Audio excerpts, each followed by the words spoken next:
take my breath away. It's just constantly in my head going, take my breath away. But I don't know the rest of the words or the rest of the song. See you side of Tim. Yeah, but I'm not asking you to be Ed Sheeran. Okay, now sing like Ed Sheeran.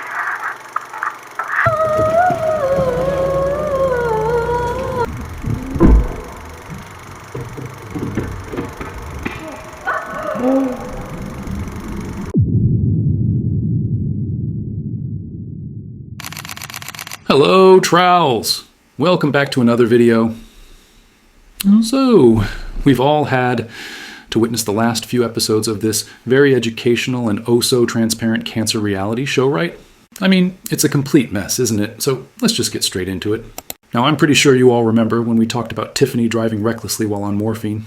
Yeah, that whole situation was wild enough on its own. We broke it down, we looked at the clips, and honestly, it didn't look good, did it?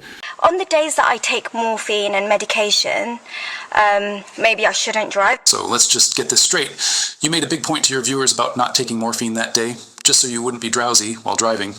But let's fast forward again to 2025, where you've apparently been driving on morphine for months because of your so-called terrible neck pain. Let's not pretend it's a low dose. Everyone saw how surprised you were when the pharmacy actually asked for your ID to hand it over. That's not normal, Tiffany.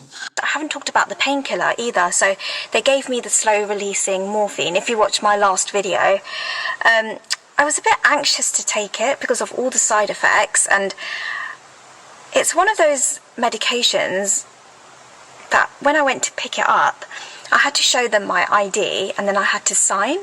So that made me think, wow, that is a strong painkiller, and especially if they need to see my ID and I need to sign for it and everything, and it really made me feel scared to take it. But did she stop? You've got to be joking. Tiffany carried on driving around like a minicab driver, joyriding around the streets of London. But take a look at this. Now this is where it gets even more unbelievable. In this episode, she actually admits with her own words that her pain meds make her drowsy. Like, she straight up says it. No hesitation. Not even a second thought. I'm going to try and stay off all the pain meds because and the anti-sickness, because Baxter is off now, so I kind of weaned myself off. I still have steroids that I need to take. I've got a few anti-sickness, but I'm going to try and do it without anything tonight. If it's bad, I'm going to definitely take it. It just makes me very drowsy, and I want to be in good form tomorrow. Now, I just want you all to take a moment and think about that for a second. Okay? She's out there, behind the wheel, knowing full well that her medication makes her drowsy. It's not even speculation anymore, it's her own damn confession. I've been taking the slow-releasing painkiller, and it's really helped. And I don't know, my tummy hurts at night, but that's fine because I'd rather have tummy pain from the painkillers than have to deal with this kind of pain around here. But that's not the only thing Tiffany seems to be so-called open about with her viewers.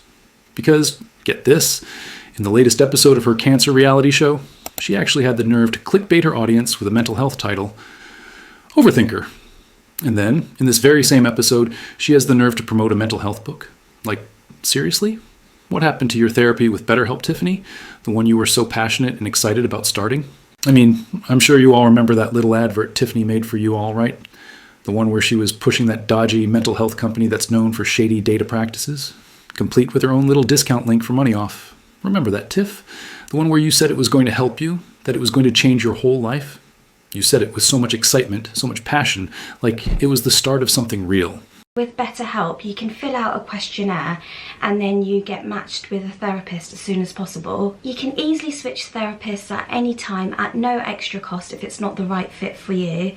I will leave a link in the description box below, or go to betterhelp.com/TiffanyThinks and get 10% off your first month of therapy. But in reality, it was nothing more than just another money-making move. Isn't that right, Tiffany? Because now you want to heal your trauma with a book? It's this book that I'll show you. If I pick it up, I'll show you. I'm really, really excited. It's one of those books that I'm going to take my time reading and I'm going to highlight, I'm going to really process. And this book, it's more kind of, I think it's a psychiatrist or a psychologist that wrote it. Don't quote me on that. I think it's a psychologist, I'm not sure, but it's one of those books that I want to really take my time and kind of process and understand because I am an overthinker. I overcomplicate things in my head, and of course with everything that's going on, naturally I'm going to be anxious, naturally I'm going to be worried, and I think this book might be good just to kind of read through. I got the book, it's called The Body Keeps the Score. I am so excited to read this. I'm not going to rush through it, I'm going to really take my time. Did I show you? I think I showed you in the car that I picked it up. So here she is, clutching The Body Keeps the Score, like it's some sacred text that's going to magically heal every ounce of trauma ever, after just a couple of chapters. Never mind that literally, a handful of episodes ago, she was pushing you to sign up for BetterHelp, her life-changing therapist partnership. Now suddenly, the secret to fixing her brain, her body, and apparently her entire universe is hidden in these pages. I mean, at this point, I'm just waiting for the book's Amazon affiliate link to be added to her description, so she can start making money off this too, because, let's be real, that's what it's actually all about. Every struggle, every breakthrough, every healing moment somehow turns into another way for this cancer influencer to cash in. A bit like when she made an entire season special of her reality show about her hair falling out in clumps for 6 episodes straight. That whole storyline, yeah, that spin sure did get her a ton of views and revenue. And now, well, it doesn't even seem to be happening anymore. Does it, Tiff? I think the hair at the back, I am kind of, you can see on my pillow, there's a lot of hair on the pillow here, but it is what it is, you know, it is what it is. I mean, it's no wonder this cancer influencer didn't bother showing that so-called pillow full of hair. Maybe because there wasn't any. Oh, wait, if we look right here, yeah, you can just see it. One single strand of hair. Yep, there it is, one strand. And how about when Tiffany gets her annual haircut for her channel? Pato, Where are you, darling? I'm here in the study. Oh, darling, it's nice. You like it? I like it, darling. You? So you can see Matt actually yanking at the hair that's supposedly falling out in clumps, even though if that were really happening, it would be coming out with the slightest touch. But nope, nothing. Not a single strand moves. And then, as usual, Tiffany gives some lame excuse about the hairdresser brushing out all the loose hair, like that somehow stopped it from falling out in clumps. And also, it's not like, I think she's brushed it all out, that the hair that's got to come out. No, Tiffany, that's not how hair loss from treatment works. When chemotherapy or certain cancer medications cause hair loss, well, it happens fast and hard, within days or weeks of starting treatment. So no, hair doesn't politely wait to be brushed out once and then stop shedding. It comes out in handfuls, constantly, no matter what you do. You can't just brush it once and magically fix it. That's not how any of this works. But, as usual, you have no clue about anything to do with your cancer. None. And honestly, why would you? You've made it pretty clear you're perfectly fine being completely ignorant about your own treatment. I mean, it's only been 5 years, and you still don't know a single thing about what's actually happening to you. So why start now? Do you know what it is? This is my fault, like it's all my fault, because people do research and they listen to the doctor and they know what the appointment's about, whereas for me, everything is like brand new. So I tried to do some research last night and I was thinking, I shouldn't have to do this research. I should be able to call the doctor, ask him all these questions, and that's what I'm going to do.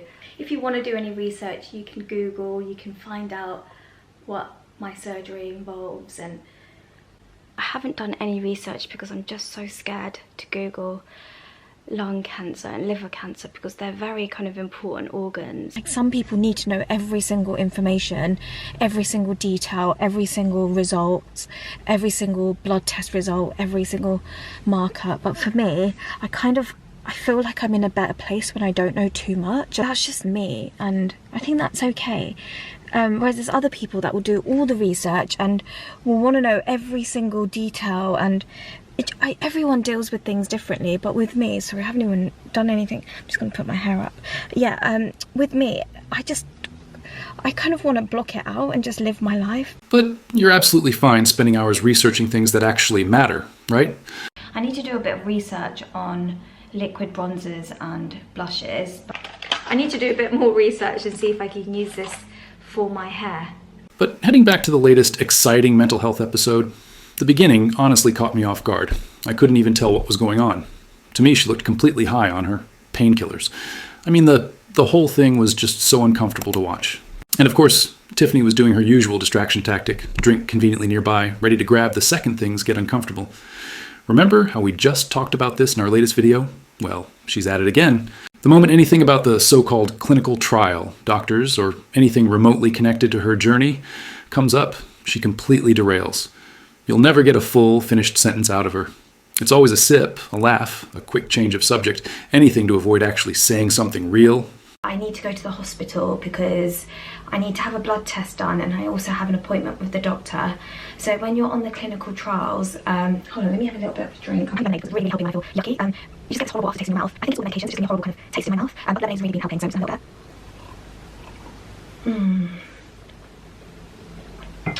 bit. That is delicious.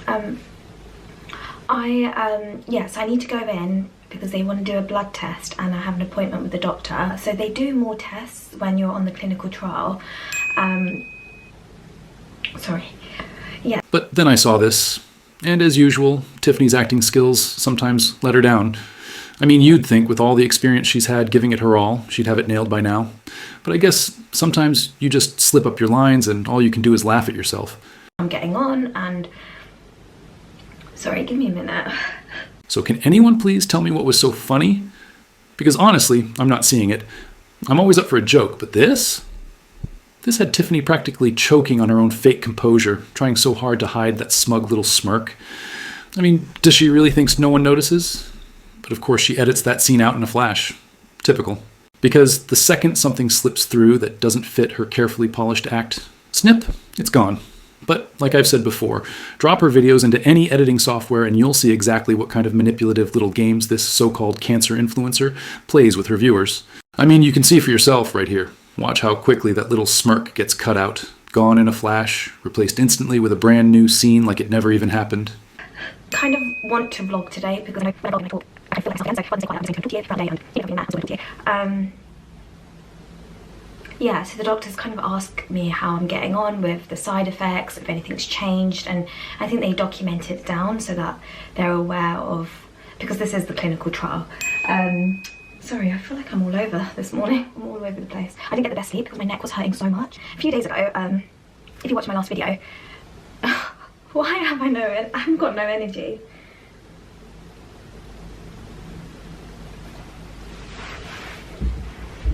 And then Tiffany gives up because, surprise, she can't seem to get her story or her acting straight. She disappears for a bit, then comes back all calm and composed, pretending she's ready to share some actual information. But of course, not about her cancer journey. You've got to be joking. Why would she ever do that? She's not a cancer channel, remember?